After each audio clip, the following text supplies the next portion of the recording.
All right. Good afternoon and welcome. My name is Cynthia Riccio, and I am the Director of Programs and Planning for the New Haven Museum.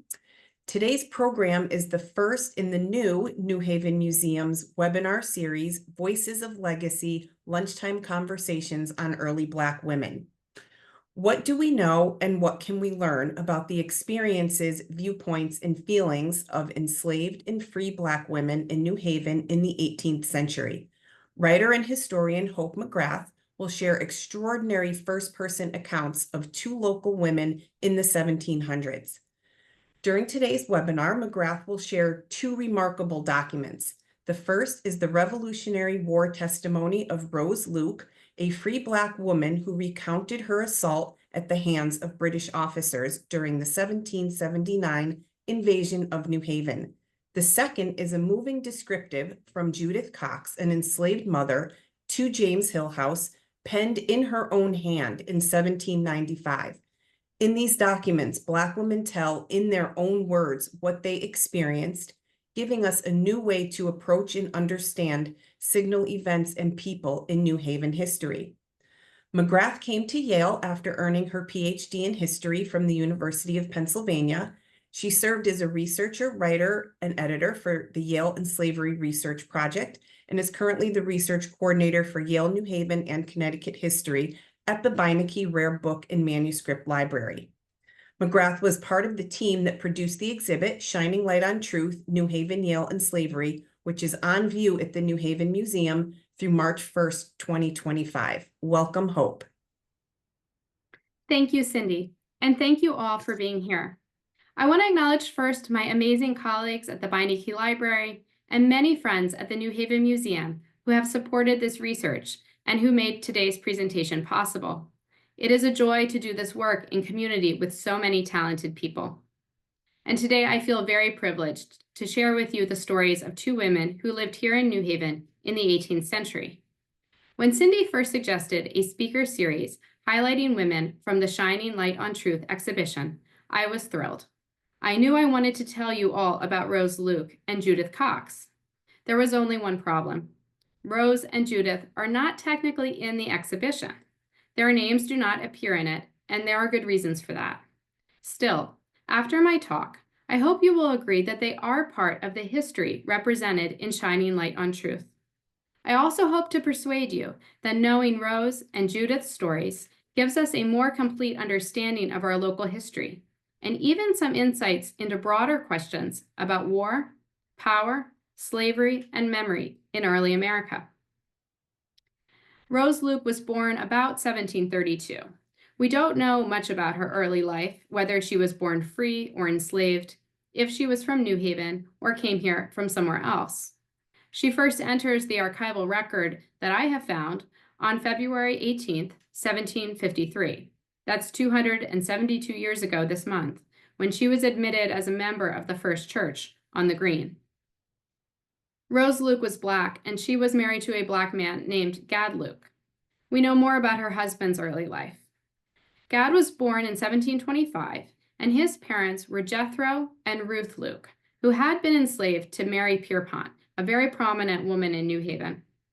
Her husband was James Pierpont, minister of the First Church and one of the 10 founders of the Collegiate School, better known to us today as Yale. Jethro and Ruth were freed when Mary, their enslaver, died, but their children were not. Gad Luke worked alongside his father in the building of Connecticut Hall. Some of the records you can see here today, I've circled his name. He was still enslaved when that project started. But on November 22nd, 1750, Jethro Luke bought his son Gad, by this time 25 years old. Jethro purchased his son's freedom for the princely sum of 350 pounds. Gad Luke probably lived here with his parents and brothers and sisters at a place known as Jethro's Corner. This is the 1748 Wadsworth map, the earliest map of New Haven. You can see I've circled where the mark is on the map that says Jethro, a Black man farmer. Jethro, we believe, was the first Black person to own land in the city of New Haven. And we know so much about this colonial Black family thanks to Michael Morand, city historian of New Haven and director of community engagement at the Beinecke. who has been researching the Luke family for many years. And if you'd like to know more about this work, I'd encourage you to look up Mike's Mondays at Beinecke presentations that are all available on YouTube. And it was a direct result of Mike's research that I came to learn more about Rose Luke. I am so grateful to Oris Jenkins, a local genealogist who specializes in African American ancestry, for bringing to my attention the testimony that Rose Luke gave in 1779. And in fact, Rose Luke came to my attention by the same routes that women often rise up out of the historical record, through the men in her family, namely her husband, and because of sex and gender-based violence committed against her. And I want to make clear that today I will be talking about and describing scenes of sexual violence. Rose Luke lived through the American Revolution. Sadly, we don't know what she thought personally about this great upheaval or about the war for independence fought here in Connecticut. The experience of women like Rose Luke, they're not often included in the stories we tell about our nation's founding or in the visual representations that we have of our wars. Here is a very famous painting you might recognize, one of the most famous battles of the Revolutionary War. And you can see the painting for yourself on view at the Yale Art Gallery.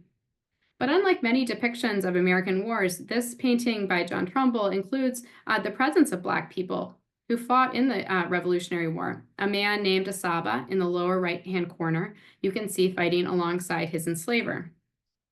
And so in that sense, Trumbull's painting is quite valuable and unusual, but it still gives us a very incomplete portrait of the war, because if you look closely, you won't see any identifiably female figures. But what we know is that women were part of the war in very direct and intimate ways. On July 5th, 1779, the British attacked New Haven. And here is a map of the invasion drawn by President of Yale at the time, Ezra Stiles. The British brought a force of 48 ships, nearly 5,000 troops. The attack touched West Haven, East Haven, New Haven proper. At Yale, one of the stories often told is about how the former president of Yale, Naphtali Daggett, who's an older man at the time, went out to meet the British bravely and was bayoneted. Another story is about how President Stiles endeavored to protect the college library from destruction. And in the coming years, I'm sure there will be more occasions to learn about this moment in local history. But here today, I would like to simply share Rose Luke's experience of the day the British came to New Haven in her own words. After the British had left, Rose Luke gave the following deposition to American soldiers, and it was included, of all places, in the papers of George Washington. I, Rose Luke of New Haven, of lawful age, testify and say that on Monday, the 5th of July, I was down in town when the enemy came into it. I attempted to get home, but one of them stopped me and searched my pockets and took away everything he could find. After they had gotten into full possession of the town, I set out again for home with my husband.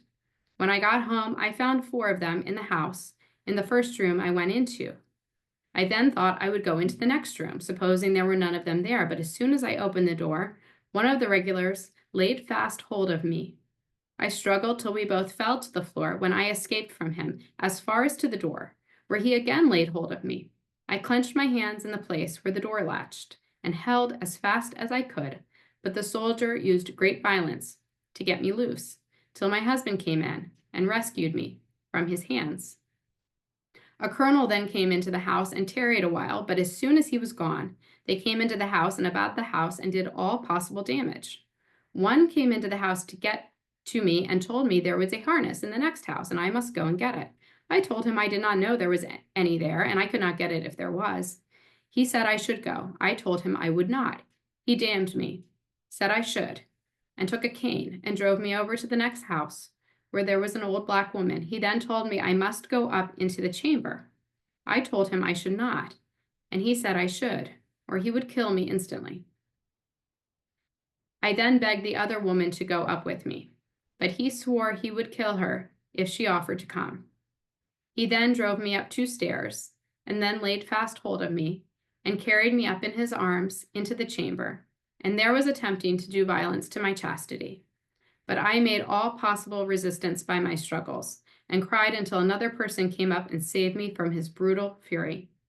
I then made my escape to a neighboring house where there were some officers, but I met with many other abuses and insults.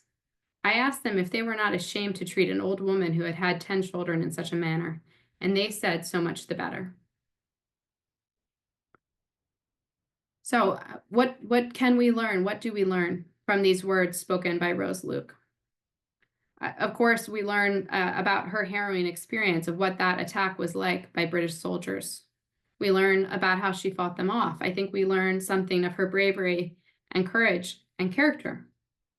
We also learn some more mundane details about her life, such as the fact that she had 10 children, even though from church records, we previously thought she had 8. We learned she lived next door to another Black family, the neighbor she cried out to for help. And then I think Rose Luke's testimony makes us think deeply about the archive itself, about what kinds of experiences and events are recorded and brought down to our present time. Rose Luke made sure her testimony was recorded. She had the opportunity to give it to American forces, and she took it. The historian Sharon Block, who studies the history of sexual violence in America, has found that women were more likely to speak out about these violations against them during the American Revolution than during peacetime. And that, in and of itself, is interesting and I think worth examining further. Brigadier General Samuel Holden Parsons forwarded a packet of 10 depositions, including Luke's, to George Washington at the end of July 1779. Rose Luke was not the only person to experience this type of attack. A white woman in town, Christina Gatter, testified about how she was violently raped by multiple British soldiers while her husband hid in the yard. These are just the women in New Haven who came forward. Parsons wrote to Washington, quote, "These are but a small number of many instances of similar barbarities in that town." Now, I want to be clear that I did not discover Rose Luke's testimony. It wasn't hidden or forgotten necessarily. It was included along with 10 other depositions in the public records of the state of Connecticut, published in 1895. It appears in a 1929 New England Quarterly article and in a 2022 essay by the historian Lauren Duvall. And yet, I would say that the experience of Rose Luke and other women like her is not part of our broader narrative about the Revolutionary War or about our nation's founding. The historian Stephanie McCurry has written extensively about women in wartime, arguing that our ideas about war and citizenship are shaped by gender and by the role we accord women or don't accord them in these pivotal events. She writes, "Women are never just witnesses to war. When wars break out, they are swept into the same raging currents of history as the men in their families and communities. Wars force everyone to fight, if only to survive." So I hope we can hold on to Rose Luke's story and think about how it does fit into broader histories of New Haven and of colonial America. And in our upcoming celebrations of America 250, how will we remember the experiences of women like Rose Luke? What role did women play in the war that gave birth to the nation? And when we ignore or forget the experiences of women in wartime, what else are we missing? Now I'd like to turn to Judith Cox, another local woman who lived around the same time as Rose Luke. All we really know about Judith comes from a remarkable letter she wrote to James Hillhouse in 1795. James Hillhouse pictured here. Unlike Judith Cox, many in New Haven will know Hillhouse as the namesake of Hillhouse Avenue, Hillhouse High School. James Hillhouse was a 1773 graduate of Yale. He made a name for himself as a young man during the Revolutionary War. As captain of the governor's foot guards, James rallied Yale students and others to the city's defense when the British invaded. We might speculate even that he may have come across Rose Luke on that fateful day. It's very likely he knew the Luke family as they were all members of the First Church. And in fact, his uncle who raised him had even loaned money to Jethro Luke to purchase Gad's freedom. Now, by the time Judith Cox writes her letter and enters the historical record, James Hillhouse was a powerful politician. He served in the State House of Representatives and State Council for a combined total of 10 years. In 1795, he was serving in the U.S. Congress. He would go on to the Senate the following year. And he was an important figure locally in New Haven. He served as treasurer of Yale for 50 years and led many beautification and improvement projects, including leading the charge for a new town burial ground, known to us today as Grove Street Cemetery, where he is buried. And we know far less about Judith Cox, but she put herself in the historical record when she wrote a 2-page letter to Hill House. And again, I will be reading and discussing descriptions of violence, and in this case, of child abuse. I have been so unhappy at Mrs. Woodbridge's, Cox writes. I can truly say, sir, had I nothing else or no one but myself, I am sure I should not make any complaint to you. But my little son Jupiter, who is now with Mrs. Woodbridge, is my greatest care. Judith Cox was the mother of a 6-year-old boy named Jupiter, and she's writing to Hill House asking him to tell her how long Jupiter is to remain with them. She tells me he is to live with her until he is 25 years of age. This is something I had no idea of. These are matters I must beg of you, sir, to let me know as quick as you can. I am here in a strange country without one friend to advise me. She goes on to explain that their enslaver, Lucy Woodbridge, was returning soon to Connecticut and was sure to try to buy Jupiter's time. I beg you will be so good as to not sell to her. I had much rather he would return and live with you, as she allows all her sons to thump and beat him, the same as if he was a dog. Now, I want to stop and explain the situation a little. Mrs. Woodbridge in the letter is Lucy Woodbridge, James Hill House's cousin, who had moved to Marietta, Ohio, with her husband Dudley, a Yale graduate, and they had taken Judith and little Jupiter with them. Judith says Lucy has allowed her to leave the Woodbridge household and given up her indentures, suggesting that Judith was no longer enslaved or no longer living as an enslaved person, but the Woodbridges had kept Jupiter. Although Hill House is often remembered for his abolitionist sympathies, we know he enslaved Jupiter, age 6 at the time of this letter. From vital records, we know Jupiter was born in 1789, and a little girl named Hagar, almost definitely Jupiter's sister, was born in 1786. Hill House was required to register the ages of these children after the passage of Connecticut's Gradual Abolition Act, which stipulated they be freed at the ages of 25 for boys and 21 for girls. And that is the heart of why Judith is writing, hoping for confirmation that Woodbridge cannot keep her son until he turns 25. And this is what struck me hardest when I first encountered this letter.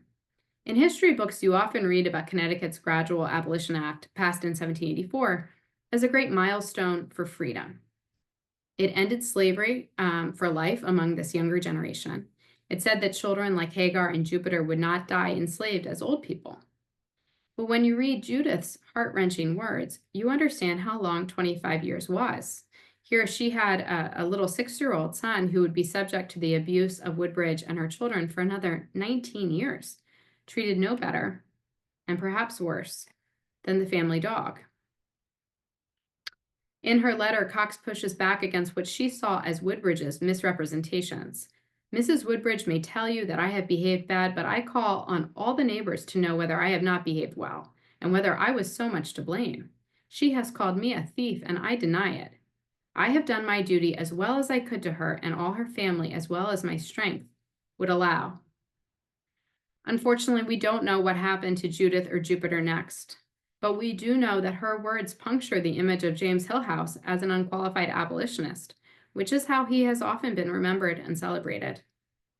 We do not have any evidence that he freed Jupiter, and we know for sure that the young girl Hagar, probably Judith's daughter and Jupiter's sister, died enslaved in Hill House's New Haven home at the age of 9. We know that from baptismal and vital statistics records.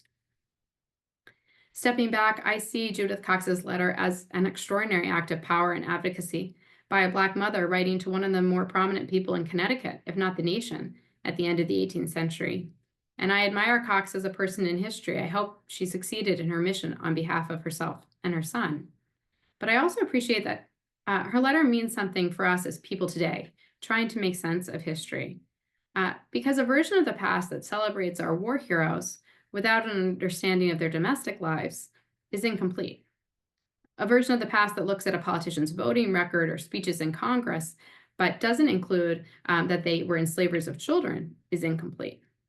And so we have to rely on documents like Judith Cox's letter to recover a more complete version of history. this can be exceptionally challenging when we study women or enslaved people or enslaved women in the past. Savoya Glymph is a distinguished historian at Duke whose research has focused on free and enslaved women in the plantation South, especially during the Civil War. Glymph has spent her career digging in the archives and trying to find traces of enslaved people, especially women, where they weren't supposed to be. That has often led her to comb through the voluminous papers of elite planter families and seeing how the so-called masters and mistresses talked about the people they enslaved. And in a lot of ways, that is very similar to looking at the papers of elite New Haveners like the Hill Houses. And rather than assuming that the archive does not have much to tell us, Glymph is hopeful.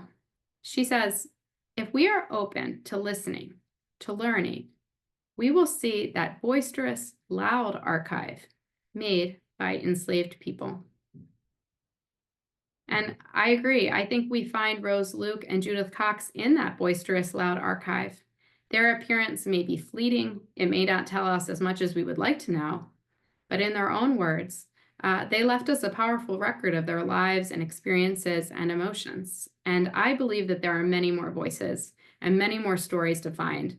And that is what makes this work so exciting to me. And thank you all for giving me a chance to share these women of New Haven with you today. Oh, thank you so much for being here today and for everything that you've told us. To me, it's fascinating. I do have one question so far, and if anybody else has any, please put them in the Q&A. Which church was Rose Luke a member of, and was that an integrated parish in New Haven? Yes, so we know that the first church on the green, the Congregationalist Church, known today as Center Church, did have Black members. So this was long before the first independent Black congregation, which was Temple Street Church, today's Dixwell UCC. That independent Black church was founded in 1820. So prior to that, Black New Haveners did attend church, at Center Church and other parishes in town. And a lot of the information that we have about the Luke family is from those records because they baptized their children and were admitted into church membership there. And that's a really important source of biographical information about Black families who were active in the church. Thank you. And I have a question actually. Given who you found already, are there other women that you are, starting to look at, want to learn more about, that, you will want to share at a later date? Oh, well, I don't want to get too far ahead of myself. I mean, I'll give a plug for my colleagues who are doing incredible work on other women of New Haven. I know that I believe the next speaker in the series is Joan Duffy, who's going to be talking about Mary Goodman, who was a laundry worker in New Haven and a philanthropist. And that's going to be an amazing talk because Joan has done so much incredible research on Mary Goodman. My colleague Jennifer Coggins at the Binding Key is really the expert on our early Black students at Yale. So we have an ongoing research project that I'm really excited to share a little bit about, that we're working to identify every Black person who attended Yale before 1940. I think we're up to, I want to say over 240 people, but that number keeps growing, which is great. And Jennifer is going to talk about those early Black women, early 20th century Black women in New Haven who were college educated. And so I think that for every era, there are new stories. I would say with Judith Cox, and if there are other researchers who are listening, they might relate to this. When you find something in the archive that just really speaks to you, I think that letter was unbelievable. I couldn't believe that there was a 2-page letter in a woman's handwriting in 1795 that was so emotional and detailed. And then usually what happens is you find out that you're not the first person to find the letter, right? Like other people have looked at it. So I do want to just share that letter is anthologized. It's in John Blassingame's Slave Testimonies book. And that doesn't make it less valuable. It's kind of a reminder, we find these things and then what do you do with them? How does each kind of generation or each project reinterpret these these documents? It's the same with Rose Luke. I'm kind of amazed, to be honest, that there hasn't been more written about the experience of women in New Haven during the Revolutionary War. So I really hope someone else will kind of pick up on this and do some more work about what happened to Rose Luke after this, what happened to Christina Gatter, who was attacked, and some of these other women. And then in terms of other women, I think things pop out in the archives all the time because, like Mhm. Professor Glimpse says, it's not that the people creating the archives intended to document the lives of women like Judith Cox, right? That wasn't the intention. But these people, they were there. They were part of history. They were raising families and participating in the community. So you're going to find them. It's impossible to keep them out. And so with New Haven history, with in the Yale collections, you never know what's going to pop up when you open a box, and that's kind of part of what's exciting about it, I guess. Yeah, I agree. So I have a couple more here. Do you know if Judith or Rose came north from being enslaved in the South, or did they arrive directly to New Haven? So I don't know, and this is one of the things that makes these stories fragmentary, is because we often don't have a huge amount of background knowledge. Now, I would say um, I am an optimist, and I am sort of a bit Pollyanna-ish about this because I think there's never been a better time to do historical research, especially on people like Judith Cox and Rose Luke. And the reason I say that is because technological advances are making it possible for us to look through so many more records than previously available. So just family search, ancestry, and then the AI tools that are being developed that I don't think are ready, set, go yet, but there's a possibility of using AI tools to go through a lot more documentation than was ever possible before, to scan for names or close names of Judith or Cox. So I think it's possible we'll find more.